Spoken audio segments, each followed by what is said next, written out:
आज भारत से ब्राजील को पेमेंट भेजना हो तो पैसा सिर्फ एक देश से दूसरे देश नहीं जाता, उसके बीच कई सिस्टम, करेंसी और इंटरमीडियरीज काम करते हैं। लेकिन अगर अलग अलग देशों का डिजिटल पेमेंट सिस्टम आपस में जुड़ जाए तो क्या इंटरनेशनल पेमेंट उतना ही आसान हो सकता है जितना आज हम यूपीआई से पेमेंट करते हैं? ब्रिक्स देशों के बीच पेमेंट सिस्टम और सीबीडीसी को लिंक करने पर चर्चा चल रही है। इसका मुख्य उद्देश्य है कि faster, cheaper, easier cross border payment, और इस समय भारत 2026 में ब्रिक्स होस्ट है। अगर हम खबरों को समझें तो ब्रिक्स देशों के बीच फास्ट पेमेंट सिस्टम पर चर्चा चल रही है, यानी डिजिटल पेमेंट लिंक पर चर्चा चल रही है। इसे पेमेंट सिस्टम को सीबीडीसी से लिंक करने की बात हो रही है। इसका मुख्य लक्ष्य है कि faster, cheaper, easier cross border payment को बढ़ावा देना। इंडिया जो है वो 2026 में ब्रिक्स होस्ट है।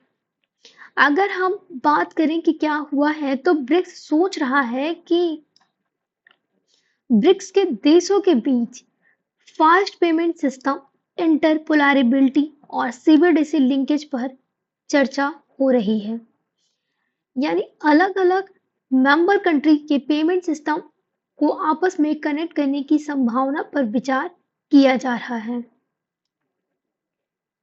यानी अलग अलग कंट्रीज के मेंबर इसको कनेक्ट, आप पेमेंट सिस्टम को कनेक्ट करने की बात पर चर्चा कर रहे हैं। अगर ऐसा होता है तो क्रॉस बॉर्डर ट्रांजैक्शन से तेज, सस्ता और आसान हो सकते हैं। ब्रिक्स की बात करें तो ब्रिक्स एक महत्वपूर्ण ग्लोबल साउथ प्लेटफॉर्म है जिसके मुख्य सदस्य हैं ब्राजील, रसिया, इंडिया, चाइना, साउथ अफ्रीका। जिसका मुख्य फोकस है ट्रेड, फाइनेंस और डेवलपमेंट। इसीलिए पेमेंट कनेक्टिविटी का मुद्दा ब्रिक्स के बॉर्डर इकोनॉमिक कॉर्पोरेशन से डायरेक्टली जुड़ा हुआ है। अगर हम सीबीडीसी को देखें तो सीबीडीसी यानी सेंट्रल बैंक डिजिटल करेंसी है। यह एक सेंट्रल बैंक द्वारा जारी की गई डिजिटल फॉर्म ऑफ मनी होता है। अगर भारत की सीबीडीसी को हम डिजिटल रुपी या ई रुपी से के नाम से जानते हैं, लेकिन यहाँ एक बहुत इंपॉर्टेंट डिस्टिंक्ट है कि यूपीआई जो है वो सीबीडीसी नहीं है, यानी यूपीआई पेमेंट और सीबीडीसी अलग अलग है। यूपीआई का मतलब होता है पेमेंट सिस्टम, जबकि सीबीडीसी का मतलब है डिजिटल मनी। इस डिफरेंस को याद रखना बहुत जरूरी है। पेमेंट लिंक का कैसे काम करेगा, अगर इस बारे में बात करें तो अब सवाल है कि अगर ब्रिक्स पेमेंट सिस्टम लिंक होते हैं तो ये काम कैसे करेंगे। मान लीजिए भारत से ब्राजील को पेमेंट करना है तो रुपी, इंडियन रुपी, उसके बाद ब्राजीलियन रियल और फिर रुपी डॉलर यानी $R या अलग करेंसी के बीच ट्रांजैक्शन हो सकता है। इसके लिए नेशनल पेमेंट सिस्टम के ऊपर इंटरपोलैरिबिलिटी लेयर काम करेगी। इसके बाद क्रॉस बॉर्डर सेटलमेंट होगा।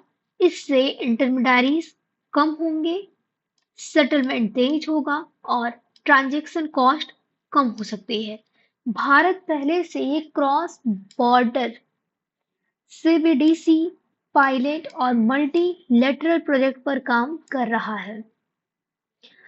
वाई अगर बात करें इसकी जरूरत क्यों पड़ी, तो आज इंटरनेशनल पेमेंट में कई प्रॉब्लम्स हैं, जैसे कि slow payment, high fees, multilateral intermediaries और करेंसी कन्वर्जेंस फ्रिक्शन।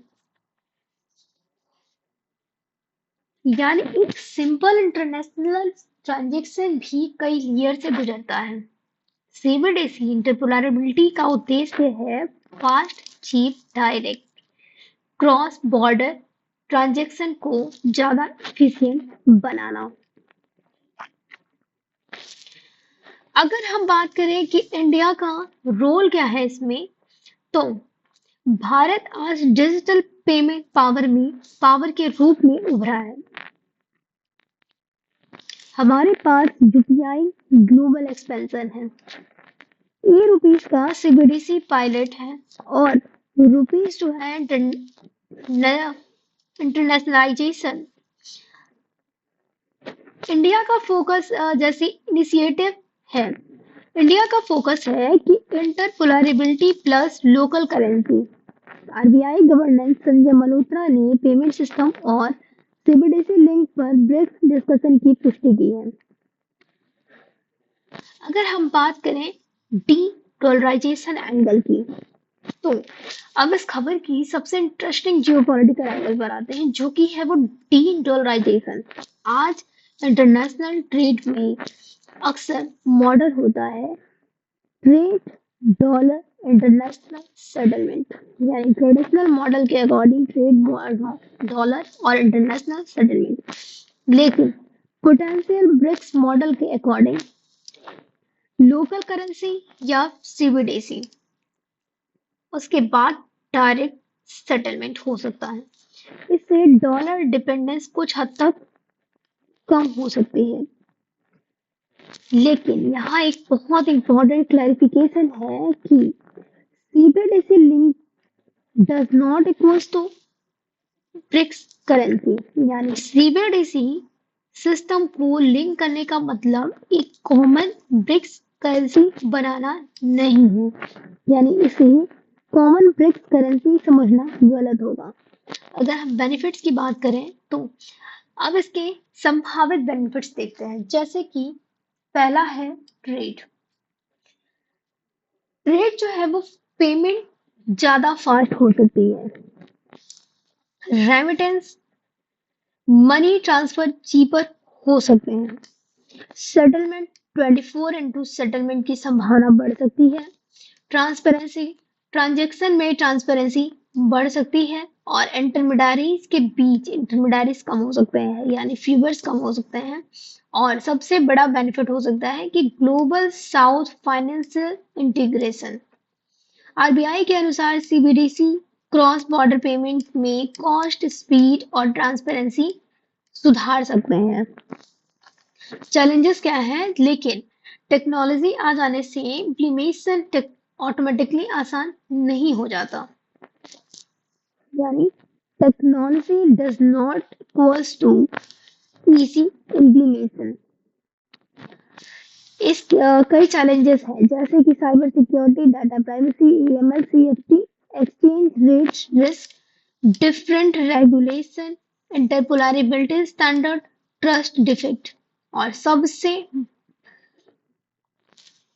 बड़ी चैलेंज को अगर एक लाइन में कह सकते हैं तो है कि different system one payment network, यानी अलग अलग देशों के रूल और टेक्नोलॉजी को एक कॉमन नेटवर्क पे लाना इतना भी आसान नहीं होगा।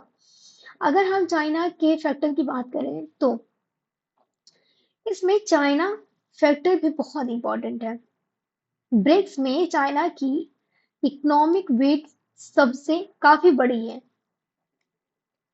इसीलिए भारत को दो चीजों के बीच बैलेंस बनाकर चलना होगा, यानी दो चीजों के बीच बैलेंस करना होगा।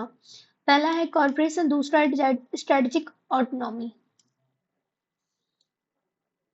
भारत को पेमेंट इंटीग्रेशन का फायदा उठाना चाहिए, लेकिन यह इंटीग्रेशन ऐसी फाइनेंशियल डिपेंडेंस में नहीं बदलना चाहिए जिससे स्ट्रेटेजिक ऑटोनॉमी प्रभावित हो, यानी पेमेंट इंटीग्रेशन को फाइनेंशियली डिपेंडेंस में नहीं बदलना चाहिए। अगर हम यूएस डॉलर या स्विफ्ट एंगल की बात करें तो अब एक और इम्पॉर्टेंट पॉइंट पे आता है, अल्टरनेटिव्स डज नॉट रिप्लेस में, यानी अल्टरनेटिव जो होते हैं वो रिप्लेसमेंट्स नहीं होते। BRICS payment linkage dollar dependence को कुछ हद तक कम कर सकता है, लेकिन इसका यह मतलब नहीं है कि डॉलर डोमिनेंस तुरंत खत्म हो जाएगी,